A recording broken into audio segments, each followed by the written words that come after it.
Bismillah, Assalamualaikum warahmatullahi wabarakatuh.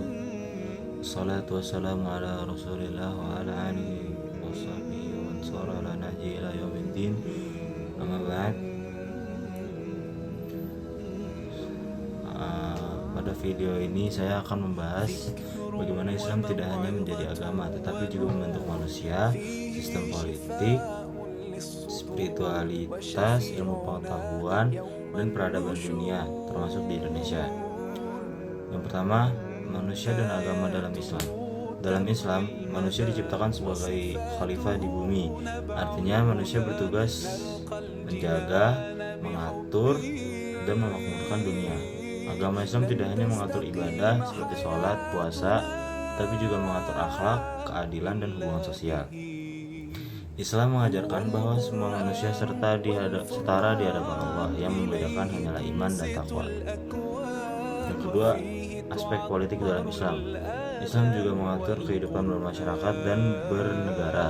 Politik dalam Islam bertujuan untuk mewujudkan keadilan, kesejahteraan, dan perlindungan hak rakyat. Contohnya adalah Piagam Madinah yang dibuat oleh Nabi Muhammad SAW yang menjadi konstitusi pertama yang mengatur kehidupan umat Islam dan non-muslim secara damai dan adil. Yang ketiga, ilmu tasawuf. Tasawuf adalah ilmu yang membahas tentang penyucian hati dan kedekatan kepada Allah.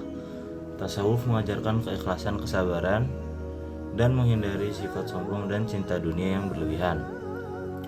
Tokoh tasawuf terkenal adalah Imam Al-Ghazali yang mengajarkan bahwa ibadah tanpa akhlak dan hati yang bersih tidak akan sempurna. Yang keempat, Islam dan sains. Islam sangat mendorong umatnya untuk mencari ilmu.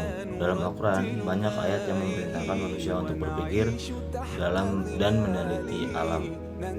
Dua tokoh besar Islam dalam bidang sains adalah Ibnu Sina, ahli kedokteran yang bukunya digunakan di Eropa selama bertahun-tahun, bahkan ratusan tahun.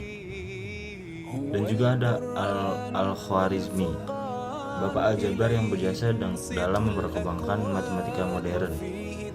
Ini menunjukkan bahwa Islam dan sains berjalan beriringan. Yang kelima, sejarah Islam dari Nabi Muhammad sampai Indonesia. Islam dimulai dari Nabi Muhammad SAW di Mekah. Pada awalnya, beliau berdakwah secara sembunyi-sembunyi, lalu terbuka meskipun banyak mendapat penentangan. Setelah hijrah ke Madinah, Islam berkembang pesat dan membentuk masyarakat yang kuat dan beradab. Salah satu strategi dakwah Nabi Muhammad adalah dakwah dengan akhlak. Beliau jujur, sabar, dan penuh kasih sayang, sehingga banyak orang masuk Islam bukan karena paksaan, tetapi karena keteladanan beliau.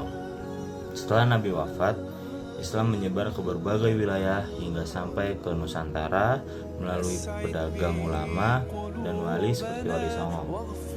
Kerajaan Islam pertama di Indonesia adalah Samudra Pasai, lalu berkembang ke Demak, Mataram Islam, Aceh, dan Banten.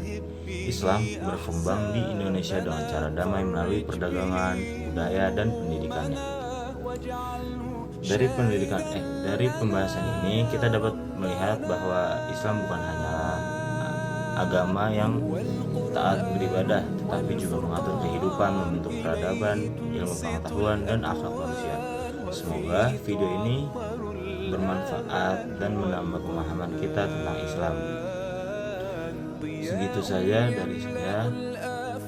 Kurang lebihnya mohon maaf apabila ada kesalahan datangnya dari diri saya dan syaitan, apabila dari benar datangnya dari Allah. Wassalamualaikum warahmatullahi wabarakatuh.